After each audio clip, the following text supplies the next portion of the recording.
How to fix unable to launch game. Please verify your game data on Windows. 1. Verify your game files in Rockstar Games Launcher. 2. Download and install all Windows updates. 3.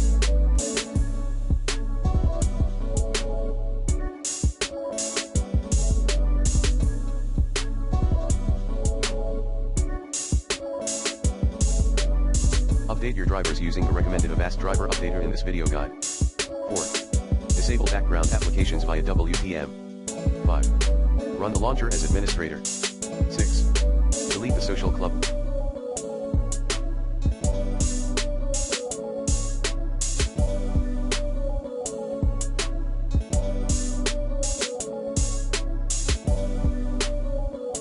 Folder at C/program files /Rockstar Games and C:/program files, x86, /Rockstar Games.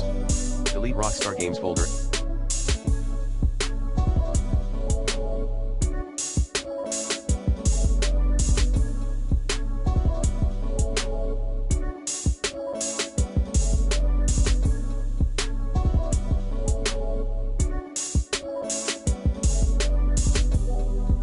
At C:/users /your username here /documents.